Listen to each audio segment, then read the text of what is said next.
Kata kunci yang pertama adalah, atau hal yang pertama adalah karya. Kita bisa bersinar, kita bisa dikenal orang lain, kita bisa berkontribusi dengan yang namanya karya. Mengapa karya? Ya, karena karya ini adalah yang menjadi representasi, yang menjadi perwujudan diri kita.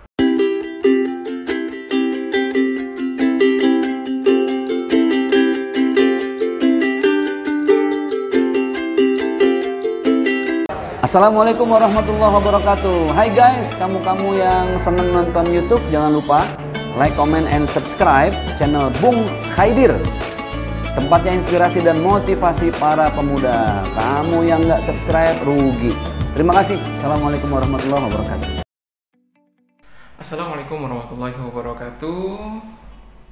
Salam pemuda, salam sejahtera bagi kita semua. Jumpa kembali dengan saya, Bung Khaidir, dalam channel inspirasi dan motivasi.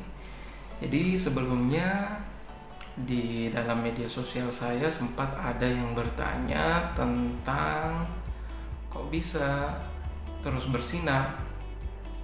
Saya juga jadi agak bingung bagaimana cara menjawabnya gitu.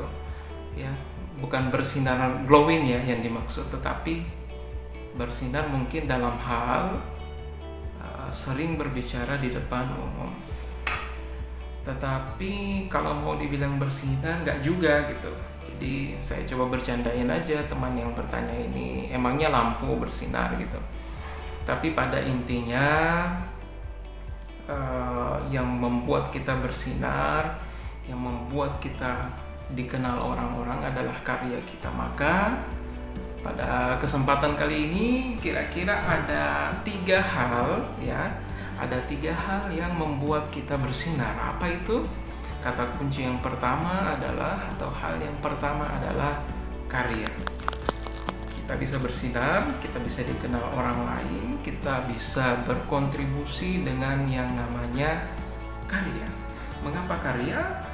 Ya, karena karya ini adalah yang menjadi representasi, yang menjadi perwujudan diri kita ya, kontribusi kita, karya kita, baik itu konten video, baik itu tulisan, baik itu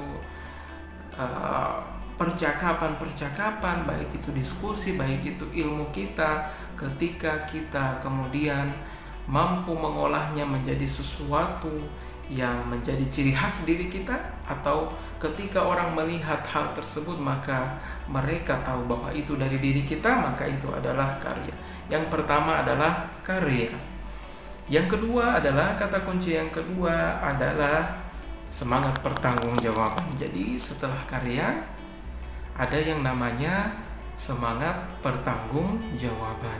Jadi semua karya kita ya, baik itu tulisan, video, narasi, puisi ya, atau kritik kita sekalipun kepada pemerintah, kritik kita kepada pejabat-pejabat publik, pastikan niatnya sudah benar, dan pastikan bahwa setiap apa yang kita ucapkan, apa yang kita buat itu memiliki semangat pertanggungjawaban. Suatu saat apa yang kita tulis, apa yang kita ucapkan itu akan dimintai pertanggungjawabannya. Suatu saat kita akan ditanyai apa motif utama kita, apa orientasi kita. Ya, kita nyakitin orang itu akan dimintai pertanggungjawaban. Kita menyinggung orang ya, atau kita membuat perasaan yang nyaman kepada teman-teman kita. Kita membuat sesuatu yang kemudian bermanfaat. Ya, tentunya harus dilandasi semangat pertanggungjawaban. Dan yang ketiga adalah passion. Ketika ada teman-teman yang bertanya apa rahasianya bisa produktif, apa rahasianya bisa membuat karya, ya seperti ngedit video itu tentu butuh waktu yang lama ya. Kita harus lama ya duduk mengolah video tersebut, atau kita lama duduk mencari inspirasi untuk menulis. Ya, tentunya semua itu dilakukan harus dengan passion. Ketika kita menyenangi hal tersebut, ketika kita menyenangi menulis, membuat konten, bernarasi, berliterasi, ya, membuat puisi, ya, mengkritik, ketika itu adalah passion kita, maka kita menikmati semua hal tersebut, ya, kita menikmati. Tetapi ada juga yang bertanya, apa bedanya zona nyaman, comfort zone, dengan passion? Tentu sangat berbeda, ya. Kalau zona nyaman, comfort zone, itu membuat kita betul-betul malas, tidak bergerak, nyaman. Nah, kalau bedanya dengan passion, kita memang merasa nyaman, ya, ketika aktivitas-aktivitas positif seperti menulis, membuat video, bernarasi, berliterasi, kita nyaman dengannya. Maka yang namanya passion, yang bedanya passion adalah kita akan senantiasa punya kemampuan untuk berkembang, punya kemampuan untuk meningkatkan kapasitas diri. Kita evaluasi, kita bertanya kepada teman-teman kita, ya, bagaimana tampilan video kita, bagaimana channel kita, bagaimana masukannya, ya, sebab manusia itu adalah makhluk individu, ya, sekaligus makhluk sosial yang juga butuh pandangan orang lain. Maka passion, bedanya passion dengan comfort zone adalah kalau passion itu ketika kita jalani, kita taklukkan tantangannya, maka kita merasa tertantang kembali untuk meningkatkan apa yang sudah ada. Kita evaluasi lagi, ya, meminta masukan dari teman-teman kita, lalu kemudian kita lakukan kembali dengan sesuatu yang telah meningkat, sesuatu yang telah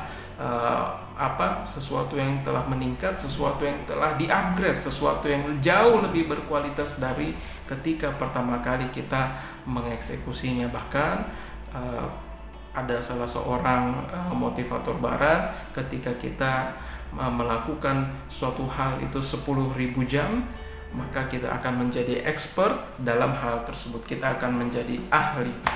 Baik, mungkin demikian sharing kita pada kesempatan hari ini, Inspirasi Pemuda. Saya Bung Haidir.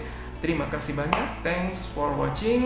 Nantikan episode selanjutnya. Assalamualaikum warahmatullahi wabarakatuh. Salam pemuda.